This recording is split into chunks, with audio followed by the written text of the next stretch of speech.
Inter విద్యార్థిని తన్మయి హత్యను నిరసిస్తూ అనంతపురం జిల్లా ఎస్పీ కార్యాలయాన్ని గిరిజన సంఘాలు ముట్టడించాయి. వైఎస్ఆర్సీపీ నేతల మద్దతుతో ఎస్పీ కార్యాలయం ఎదుట తన్మయి తల్లిదండ్రులు బైఠాయించారు. పోలీసుల వైఫల్యంపై తీవ్రస్థాయిలో మండిపడ్డారు. ఫిర్యాదు చేసిన వెంటనే పోలీసులు స్పందించి ఉంటే తమ బిడ్డ ప్రాణాలు దక్కేవని విలపించారు. నిందితుడిని కఠినంగా శిక్షించి తమకు న్యాయం చేయాలని డిమాండ్ చేశారు. చంద్రబాబు కూటమి ప్రభుత్వంలో మహిళలు బాలికలకు భద్రత లేదా అని గిరిజన సంఘాలు వైఎస్ఆర్సీపీ నేతలు పోలీసులను నిలదీశారు. ఈ సందర్భంగా అక్కడ తీవ్ర ఉద్రిక్తత నెలకొంది. మంగళవారం నైట్ పోయింది.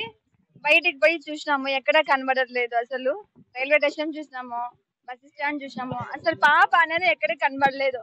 కనీసం లాస్ట్ పోలీస్ వాళ్ళకి కేసు కూడా రాసిచ్చినాము. ఆ టైంలో కంటిన్యూ డైలీ పోయేది వచ్చేది. కనీసం వాళ్ళకి ఆ టైంలో చెప్పినప్పుడు సీసీ కెమెరాలు మేము చెప్పినా ఇట్లా పోయింది సార్ అంటే కూడా కెమెరాలు కూడా చెక్ చేయలేదు సార్. వాళ్ళు లాస్ట్ అసలు సీసీ కెమెరాలు కూడా చెక్ చేయాలి. ఆ బాబు ఎట్లా పోయింది, ఎట్లా వచ్చిందని కూడా చూడలేదు. అసలు సీసీ కెమెరా నిన్న చచ్చిపోయింటే నిన్న డెడ్ బాడీ పోయిన తర్వాత సీసీ కెమెరా చూసి వాళ్ళు ఏం చేస్తారు, వాళ్ళు పోయిన తర్వాత కనీసము బుధవారం చూసి వాడిని పట్టుకోండి అని చెప్పినాము. వాడి మీద డౌట్ ఉంటే చెప్పినాము, పట్టుకోండి. పట్టుకోలేదు, వీళ్ళు కాళ్ళు తీసినా కూడా వీళ్ళు వదిలేస్తారు సార్. వీళ్ళు చాలా లూజ్ వదిలేరు. పోలీసు వాళ్ళు అసలు పట్టించుకోలే ఆ బాబుని. 4 days అయింది. నిన్న కూడా వాళ్ళు చెప్పినప్పుడు వీళ్ళకి తెలిసింది, స్టేషన్ లో వాళ్ళకి కూడా. వీళ్ళు అంతవరకు పట్టించుకోలే ఆ బాబుని. మొన్న తెచ్చి అంటే నిన్న తెలిసింది సార్ మా బాబనా అసలు గుర్తుపట్ట కూడా లేదు. ఆ బాబు అంత ఘోరంగా చేశాడు ఆ బాబుని అయితే.